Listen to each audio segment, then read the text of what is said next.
Once you fully understand what this means, it can be so incredibly helpful.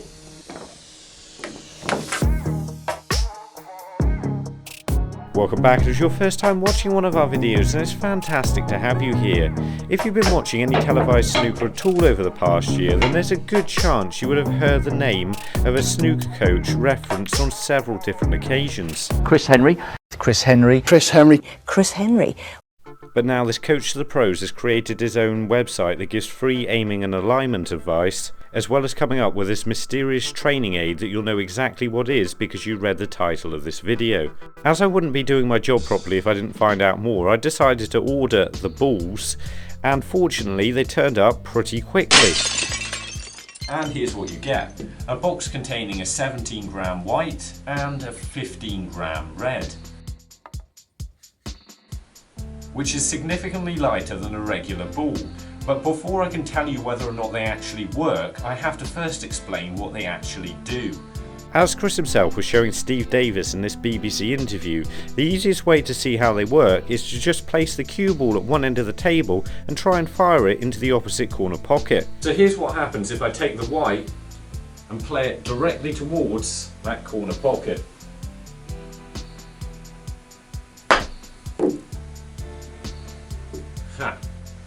As you probably guessed, these balls are different in more ways than just being light.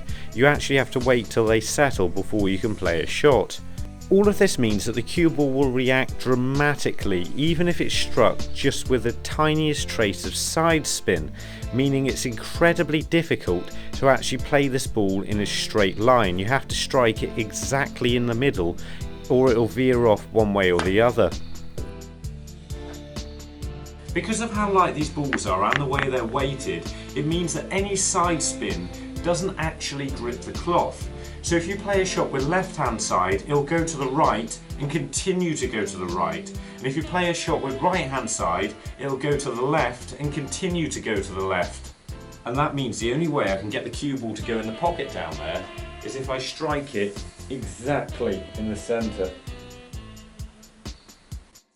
And the great thing about this is it works for players of all abilities. Just by leaving the cue ball at different distances to the pocket, you can move it further and further away until you start actually missing. And weirdly, this helps your brain recognise the centre of the cue ball. You may have noticed when you're down on a shot, what looks like the centre of the cue ball may not be anywhere near it when you actually stand off the shot. To fix this problem, Chris believes you have to play a shot that looks like when you're down on the shot, you're striking the cue ball with the opposite side spin to the side that's caused you to miss previous shots, instead of worrying about your technique. But how do you actually do this? As all of my shots have been missing very slightly to the right hand side of the pocket, that meant I was unintentionally putting a small trace of left hand side on the ball. So to correct from that, I'm just moving my tip over very slightly to the right. So when I play the shot, it looks like I'm hitting it with a small trace of right hand side. But when I play it, it goes straight into the centre of the pocket. And what that means is, although my mind thinks I'm hitting it in the centre, actually I'm not. And the theory behind this is, over time, if I keep playing the shot with these balls and I keep playing it straight, eventually what looks like the centre of the cue ball to me will be the centre of the cue ball. But I'm sure players like Kurt from Brandon, Manitoba, Canada will be glad to know that the balls can do far more than just this, even if this is incredibly helpful. So that's how the cue ball shows you if you're putting any side spin on the ball. The red ball shows you something a little bit different, but just as vital. You may remember in previous videos I've shown you that you can see the reflection of the back of the white in the red, and that striking this doesn't always guarantee you pop the ball. And this is probably because you're not aiming exactly where you think you are. And that's where this red starts to help. To start off with, it doesn't seem to be thrown off line at all by side spin. It always seems to run in exactly the same direction to which you hit it. And what that means is you can do something clever like this with the red and the regular white.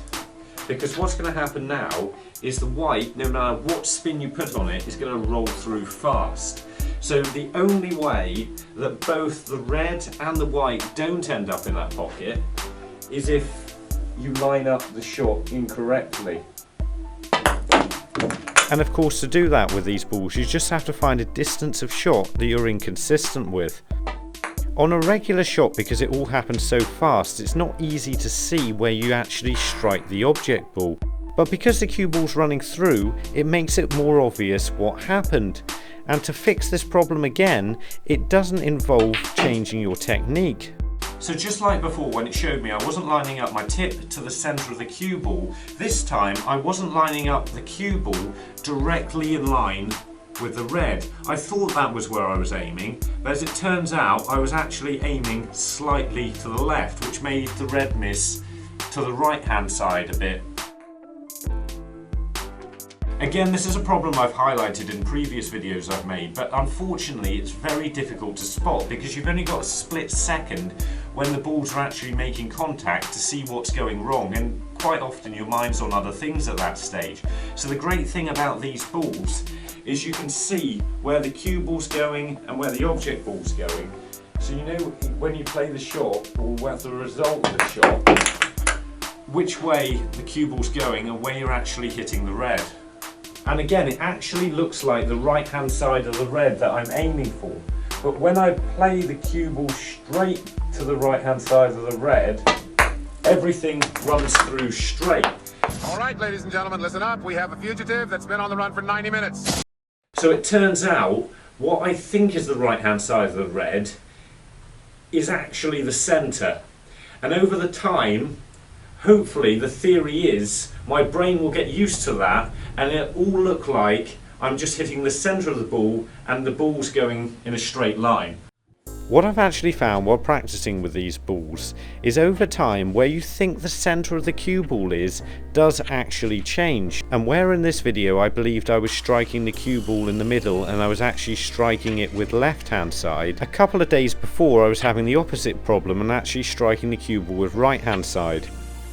And what that means is you actually have to start doing practice regularly with these balls before you start seeing exactly where the centre of the cue ball is. Because unfortunately it's not something you're definitely going to get right after one single go with them. On his website, Chris does have a lot of practice routines that are unique to these balls. And the great thing about all of them is you can keep incrementally increasing the difficulty until you find a level that's right for you. And even though the website itself is a bit clunky and difficult to navigate, the routines are brilliant, and Chris himself does give some great advice in some videos that do cater for all the various snooker shots you're going to want to play.